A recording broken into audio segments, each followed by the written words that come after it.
BriSCA F1 returns to Scotland and a track they haven't been to in 15 years, and the F2 English Championship comes down to the last bend.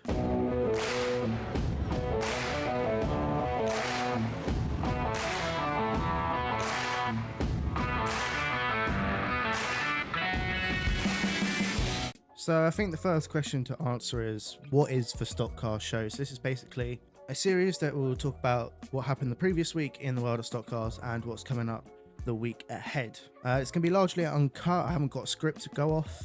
I'm just saying whatever comes to my mind, and that's what happens. So if I get something wrong, I do apologise. It's mainly featured around BriSCA Formula 1 stock cars, but also F2 and saloons will be featured occasionally, as long as hot rods as well sometimes, and 1300s. You get the drill. A lot of stock cars, maybe some others as well, when a big event happens. So that is the premise of this show. Try and get more people in the know of stock cars and what's happening around the pits of BriSCA Formula 1s mainly. So last week was King's Lynn. The BriSCA F1s had their World Championship qualifying round, and it was their Ben Turner Memorial. It was actually a really good night of racing, maybe a contender for meeting of the season so far. A lot of hard hits and a lot of races coming down to the last bend. Sid de Vries won the whites and yellows race, and he also took the victory in Heat 1. Sam Brigg won Heat 2.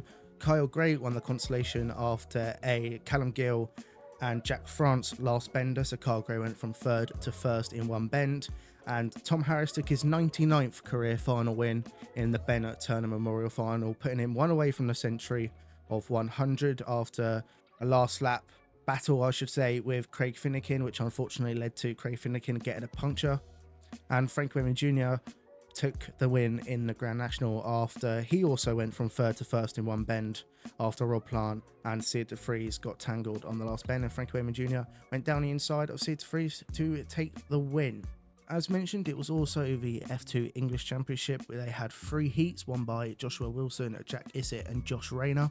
The consolation was won by Jamie Osborne, winning his first F2 race, so congratulations to Jamie. The English Championship, it started a bit dull, I won't lie. It wasn't a great race to start off, but then it got into the swing of things when a caution came out.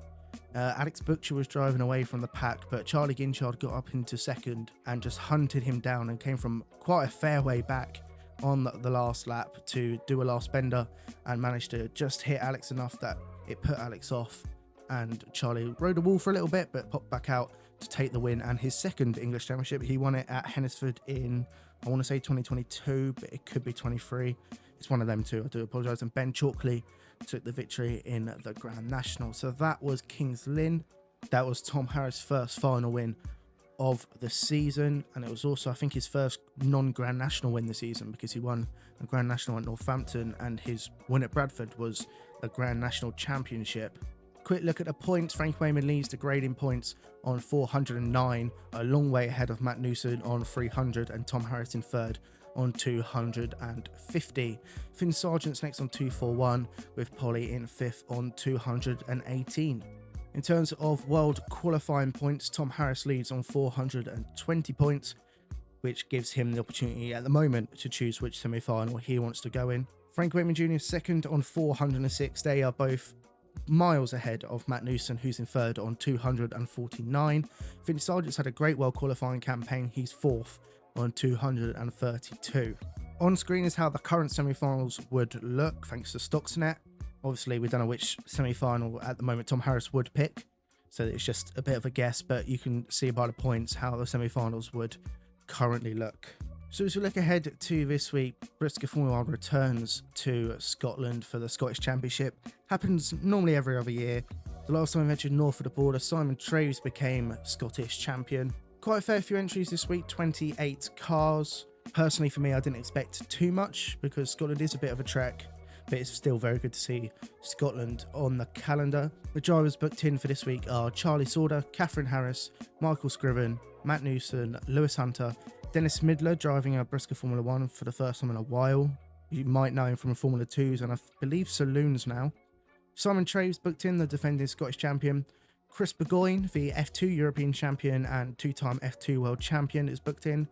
Henry Robson, Michael Story, Kyle Gray, Austin Moore, James Hall Morton, John Fortune, Cole Hawkins, Danny Wayman, Jack France, Ollie Armstrong, Darren Lindsay, Paul Hines, John Thompson, Dean Whitley, Callum Thornton, Thomas Andrew, Frank Wimmer Jr., Finn Sargent and Daz Kitson are the BriSCA F1 entries this week at Knock Hill.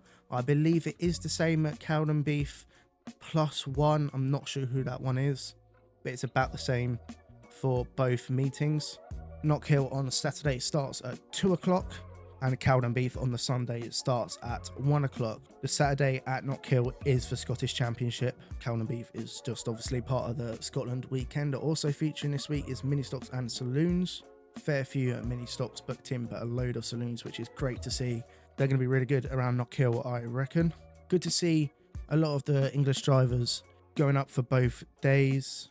See, with the potential of Ireland next year, we need to see how many drivers would take a long trek to do a meeting. Obviously, some have work commitments, some cars aren't ready, which is fair enough. So everyone that is ready and willing to make the trek is. Haven't yet seen a race format, so no race format has been announced yet from what I've seen. Also, there was obviously people saying, will Tom Harris, the world champion, go to Scotland? His tarmac car is not ready, and I believe it's Jake Hurry's wedding on the Friday. Congratulations to Jake. So Tom Harris will not be racing, but his sister Catherine is. He expects the tarmac car to be finished for Ipswich, which, if I can remember the calendar correctly, is a week after the European, which is in 2 weeks' time. So 3 weeks till Ipswich, I believe. I should have double checked the calendar, but I'm not professional, so I didn't.